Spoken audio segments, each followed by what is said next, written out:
पिछड़ों को, दलितों को, कमजोर तबकों को, अरे हम कहाँ करें। जातिगत जनगणना में ब्राह्मण, राजपूत, भूमिहार, कायस्थ, कोई भी क्षत्रिय, कोई भी है, सबकी हालत खराब है यार गाँव। मंत्रिमंडल में कौन जात के मंत्री हैं एक एक करके परिचय कराते हो तो कहाँ कोई बात हो रही है। गरीबों का आरक्षण खा कर करके, उसके हक को खा करके गुलछर्रे उड़ा रहे हैं। चुनौती में है नीतीश जी को, जिसको राह चलते लोग उनको चुनौती दे रहे हैं।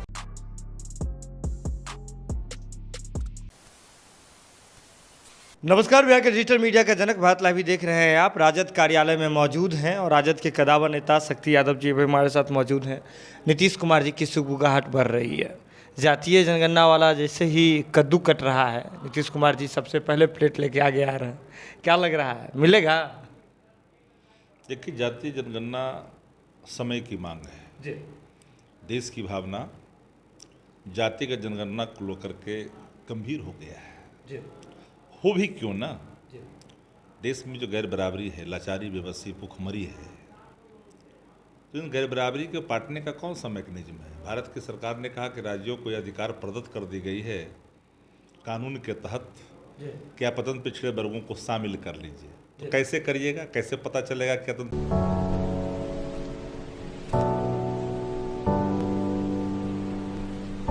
पिछड़ा वर्ग को शामिल करने लायक है कि नहीं है। सामाजिक, आर्थिक, शैक्षणिक स्थिति का आकलन कैसे करेंगे। कौन जाति में कौन किस तरह के स्तर है, कौन आदमी है भाई, कौन परिवार है जो भीख मांग के खाता है इस देश के अंदर में। 6 लाख परिवार किस जाति का है भाई। 23% युवा युवतियाँ जो उस शिक्षा ग्रहण नहीं करती है वो किस जाति की है। 13% आबादी इस देश का परिवार, 13% परिवार एक कमरे में रहने पर मजबूर है। 51% दिहाड़ी मजदूर है। 30% परिवार कृषि पर आधारित है। कौन लोग हैं ये, कौन लोग हैं, कौन जाति के हैं। तो जब तक आप जाति की जनगणना नहीं करेंगे तो वास्तविक बीमारी का पता नहीं चलेगा। जब वास्तविक बीमारी पता चल जाएगा तो योजना का आकार तय कर लीजिए और तय करके एम्पावरमेंट की दिशा में समाज को आगे बढ़ाना है। उन्हें के रास्ते अख्तियार होंगे, उन्हीं योजनाओं के बल पर। क्योंकि जिस तरह से देश को भारतीय जनता पार्टी प्राइवेट क्षेत्रों में ढकेल रही है, संपत्तियों को बेच रही है, ये बड़ा खतरा इस देश के लिए है। और देश की लोकतंत्र यूं ही करा रही थी, ऐसे ही करा रही थी। उधर दूसरा सबसे बड़ा एक ऐसा विध्वंसकारी फैसला देश के ऊपर थोपा है भारत की सरकार ने कि संपत्तियों को बेचा जा रहा है। अब पटना का एयरपोर्ट बिकेगा।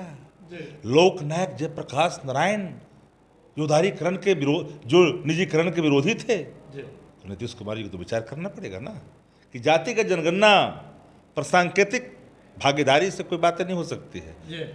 मैं इस बात के लिए प्रशंसा भी आदरणीय मुख्यमंत्री जी को किया, नेता प्रतिपक्ष ने। क्या प्रधानमंत्री से मिलने में आप आए, साथ में आए मेरे प्रस्ताव को स्वीकार करके।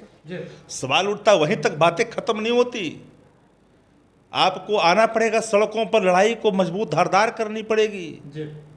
क्योंकि बड़ा सवाल है देश के अंदर में। सबकी भावना उड़ीसा की विधानसभा ने, महाराष्ट्र की विधानसभा ने, दिल्ली, पटना, बिहार, सब लोगों ने दिया है। सबकी भावना की जातिगत जनगणना हो। कर्नाटक पहले ही करा चुका है। तो सवाल सामने मुंह बाए खड़ा है। अगर जातिगत जनगणना से आपसी ताना बाना खराब होगा तो जाति काहे गिरा रहे हैं पार्लियामेंट में। कौन कौन जाति के मंत्री हैं। धर्म की गिनती हो रही है तो कहाँ कोई बिगाड़ हो रहा है भाई। ST/SC की गिनती हो रही है तो कहाँ कोई अराजकता स्थिति उत्पन्न हो जा रही है भाई। है मंत्रिमंडल में कौन जात के मंत्री हैं एक एक करके परिचय कराते हो तो कहाँ कोई बात हो रही है। यहाँ जाति गिन दीजिएगा। लाचारी, बेबसी, भूख, उनको तकलीफ है जो लोग इस देश की संपदाओं पर एक आधिपत्य जमा कर करके मुट्ठी भर लोग सबके हक मार रहे हैं। निजीकरण क्या है, आरक्षण समाप्त करने की साजिश है। निजीकरण आरक्षण समाप्त करने की साजिश है।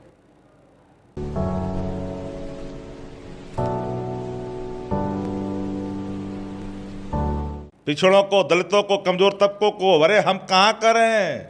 जातिगत जनगणना में ब्राह्मण, राजपूत, भूमिहार, कायस्थ, कोई भी क्षत्रिय, कोई भी है, सबकी हालत खराब है यार गाँव में। सबका गणना कर लो एक बार। हो सके ब्राह्मण परिवार से ज़्यादा निकल जाए, कौन जानता है भैया। क्यों तकलीफ। इस देश के अंदर में कई संस्थाएं जो सर्टेन परिवार के लोग के लिए आइडेंटिफाई है पद, वो उसके खिलाफ कोई बोलता है क्या? बोलिएगा तो संज्ञान ले लेगा, कौन बोलेगा जी? तो बताने की बात नहीं है ना।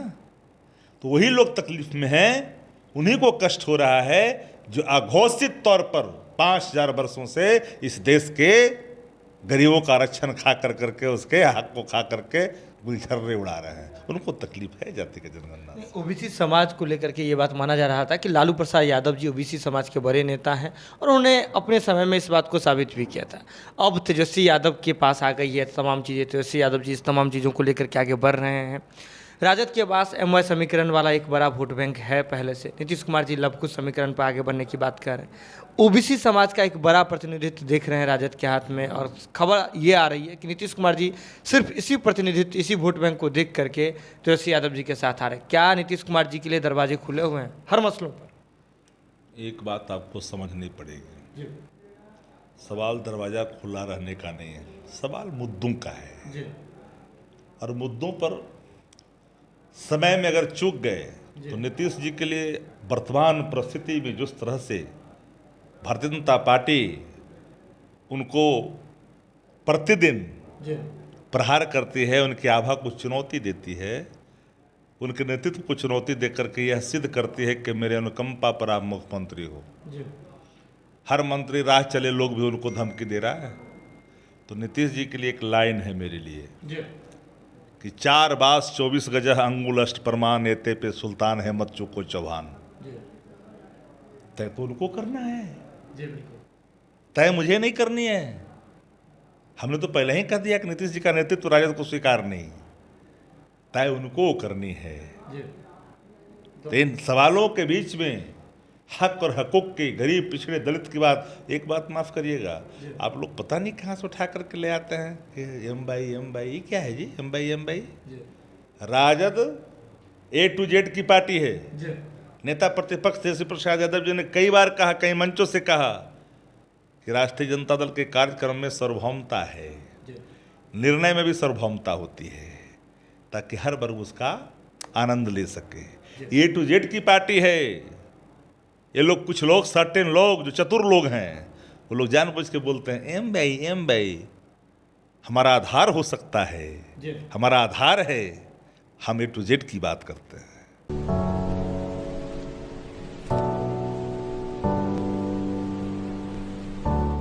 सत्ता पक्ष के लगभग जितने भी दल हैं सब अपने अपने खेमे के हिसाब से, अपने अपने दल के हिसाब से जनता दरबार लगा रहे हैं। पहले मुख्यमंत्री नीतीश कुमार जी लगाते थे, अब जदयू के भीतर भी लगने लगा है, भाजपा भी लगा रही है।